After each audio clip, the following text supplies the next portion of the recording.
audisi idol, apa? Jadi penyanyi. Jadi pikirannya anak kita pengennya jadi apa? Pengen jadi penyanyi. Namun pindah. Apa kata Nabi? Kalau perempuan melengkung-lengkungkan tubuhnya. Pinggir jalan, kita melihat ada perempuan joget-joget, pakai kamera, apalagi joget-joget pakai panggung. Udah tanda-tanda wajib untuk dibayar. Terus apa kata Nabi? Udah perempuan melengkung-lengkungkan tubuhnya. Yang kedua, kalau yang namanya zakat, jadi apa? Zakat udah jadi yang namanya maghrab, seperti zakat ini rampasan, paksa kita kembali jalan. Zakat ini kayak pajak, dipaksa. Apa kata Nabi? Halal bihal balik, wajib untuk nyebaran. Terus yang ketiga apa kata Nabi? Kalau udah yang dilakukan oleh umatku, pemimpinnya adalah orang-orang yang bodoh. Ya kan, hati-hati kalau kita memilih pemimpin. Kalau bisa seagama deh, benar. Seagama kalau bisa, seenggak-enggaknya sebejat-bejatnya orang yang seagama sama kita, gak mungkin hancurin masjid-masjid, betul? Benar, gak mungkin hancurin masjid. Seagama, bukan kita ngajarin fanatik, bukan. Ini yang diajarkan oleh Nabi, benar gak? Ini yang diajarkan oleh Nabi, bukan bahwa agama Islam seperti ini yang diajarkan oleh Nabi. Kecuali saya ngomong, bukan di orang Islam, benar.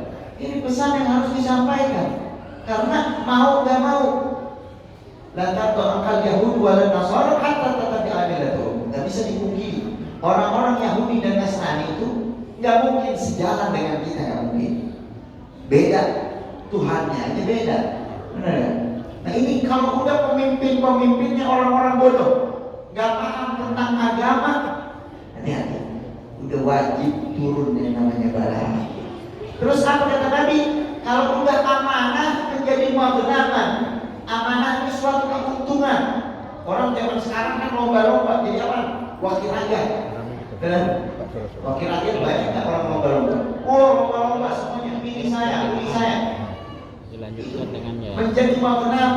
Orang kalau dikasih amanah pengen zaman sekarang tuh diamanahin sama orang. Masuk aja. Padahal berat amanah. Bahkan pertanggung jawabannya nanti yaumul qiyamah begitu banyak. Apa kata Nabi? Kalau udah amanah menjadi keuntungan, lalu apa? Wartafa'il aswat fil masajid. Kalau udah yang namanya suara-suara di masjid ini udah nggak ada adzan, udah nggak ada jamaah, maka apa kata Nabi? Halal bihal balah. Itu bukan satu solusi untuk kampung tersebut terangkat daripada virus, tapi justru Allah bakalan turunkan daripada badan kamu. Ada sholat Jumat, ada berjamaah, pasar-pasar malam ramai. Apa kata Nabi? Ini justru yang menjadikan apa? Adab Allah makin turun. Bukan solusinya seperti itu, subhanallah. Makanya dijelaskan di dalam hadis, kalau di dalam satu kampung udah gak ada yang namanya jamaah, maka setan bakal gampang mengganggu kampung tersebut. Makanya jangan heran, kenapa sih ada satu kampung ini perang sama kampung yang lain? Coba lihat jamaahnya rame kan? Kalau nggak rame, ini gangguan setan. Apapun satu kampung ada kesurupan. Kenapa? Ini jamaahnya nggak ada. Kalau udah suara-suara di masjid udah gak ada, alhamdulillah turun yang namanya adab. Sampai subhanallah tahu tragedi Palu. Tragedi Palu itu di Palu kenapa bisa dahsyatnya? Satu waktu itu 3 musibah beruntun. Apa? Tanah yang bergerak, tsunami, gempa. Kalau kita lihat yang namanya orang sampai berpijak di tempatnya bingung. Itu goncangan begitu dahsyat. Apa kata Allah? Idza zulzilatil ardu zilzalaha. Apabila kami goncangkan buminya Allah, digoncangkan sama Allah, ada yang namanya tsunami, sampai yang namanya perahu, kapal yang begitu gede ada di tengah kota. Kenapa bisa seperti itu? Sampai yang namanya salah satu pemerintahan, sampai dia orang tua itu ditanya waktu ada wawancara, saya trauma pulang ke rumah saya. Kenapa? Saya itu jalan masih di tempat. Kenapa? Tanahnya gerak. Kenapa bisa seperti itu? Ternyata LGBT terbesar di Indonesia adanya di Kota Oh. Sampai kalau yang namanya ada sesajen-sesajen itu ramai di situ. Ini Allah turunkan bala. Hati-hati. Makanya kalau musibah, kalau orang udah semakin banyak maksiat, nah, hati-hati. Kita harus hati-hati. Kenapa? Halal fi bala Allah bakal turunkan adab. Nah, kalau selama ada di tempat tersebut baca yang namanya Maulid Nabi, di tempat tersebut ada membaca daripada sholawat kepada Nabi, di tempat tersebut masih ada membaca sejarah Nabi yang kayak kita lakukan saat ini. Apa? Wa maka Allah li'adzibahum kata Allah wa anta bihim. Selama ada dari Muhammad di sisi kita, kita masih aman, gak bakalan dihadap sama Allah. Lalu apa yang kedua? Selama ada orang-orang yang istighfar, masih ada orang istighfar, masih ada orang minta ampun, masih ada di dalam kegelapan malam mereka tahajud meminta kepada Allah, maka kita bakalan aman ini. Dua yang menjadikan aman di bumi ini apa? Menghadirkan Nabi Muhammad. Makanya walaupun di masjid sementara, ini alhamdulillah saat ini kita mengadakan apa? Mengadakan perayaan Maulid Nabi supaya tempat kita aman. Bayangkan kalau tempat kita diadab sama Allah, masuk. rumah yang kita banggakan, apa lagi? Jabatan yang kita banggakan, mobil yang begitu mewah yang kita banggakan, datang adab Allah, mikirin siapa?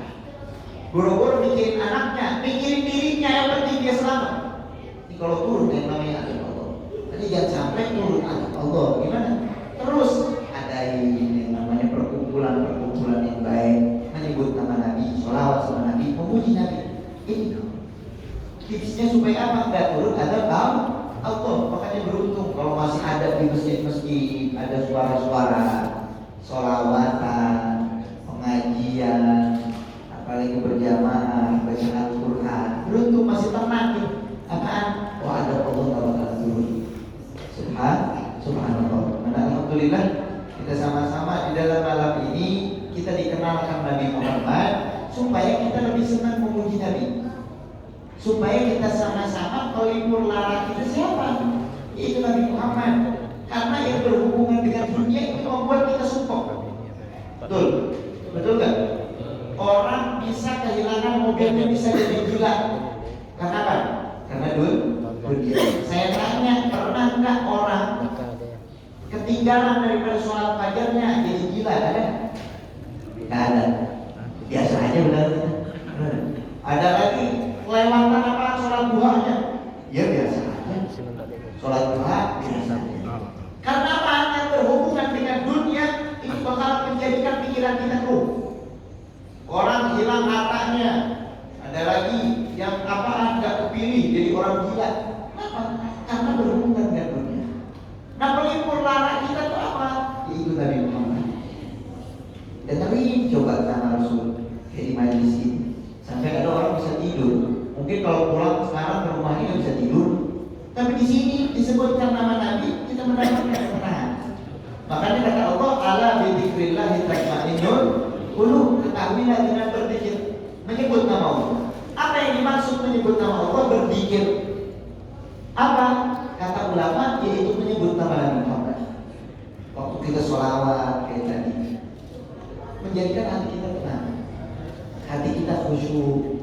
Terlebih lagi kalau kita kenal Nabi Muhammad Sallallahu Alaihi Wasallam. Makanya nggak mungkin kalau kita sama-sama waktu beberapa jam ini kita bakalan kenal Nabi. Nggak mungkin. Kenapa? Ya karena yang zaman wa fihi ma lam yusufi. Habis yang namanya di waktu gak bakalan tersifatkan sifat Rasulullah, gak bakalan tersifatkan sifat Nabi Muhammad SAW. Kenapa? Karena agungnya sifat Nabi Muhammad Sallallahu Alaihi Wasallam. Hanya sebelum membaca sejarah Rasul, perhatikan dulu hati-hati kita adakah cinta sama Rasul?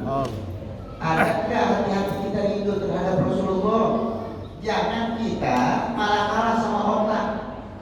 Ini onta dipakai oleh penyair-penyair, kalau bahasa kita pujangga-pujangga, di dalam menampakkan kecintaan. Kenapa kok onta bukan kuda? Kok bukan bagol? Tahu bagol?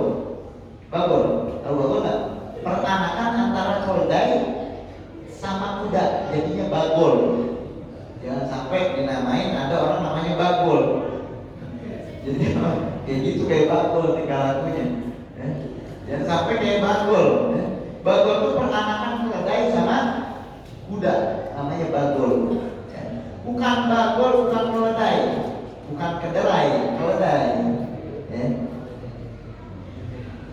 Apa dikatakan yang namanya onta ini, subhanallah, punya rasa cinta begitu tinggi. Jadi kalau onta itu kalau udah cinta 40 hari dia bisa nggak makan.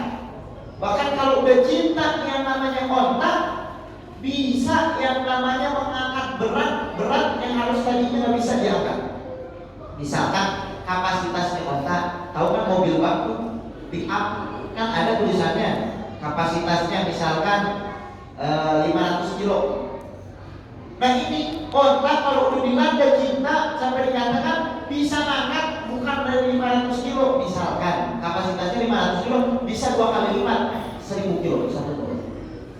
Subhanallah. Makanya dijelaskan oleh Syekh Abdul Rahman Ad-Dibai, hadahani surah bismil habadid fahaja syukru at-tarafar rakaib fadaka jema' jinami wala tasukha faqad itu syauqi halil hayyad fahim paraban kama hammat wa illa fa innaka fi tariqil hubbi kadin. Kata Syekh Abdul Rahman Ad-Dibai, apa kata Syekh Abdul Rahman Ad-Dibai? Dijelaskan waktu itu ada orang mau ziarah ke kota Madinah. Mau ziarah ke kota Madinah pakai onta. Kalau zaman dulu pakai onta, nggak pakai pesawat. Pakai yang namanya onta karena ini orang yang menunggangi onta tersebut rindu terhadap Nabi. Jadi di atas onta itu memuji Nabi Muhammad SAW. Sampai waktu mau berangkat harus ditarik-tarik di onta, susah. Kenapa kata di onta? Saya mau meninggalkan anak saya, mau meninggalkan istri saya, mau meninggalkan kampung halaman saya. Akhirnya dipuji sama Nabi Muhammad SAW.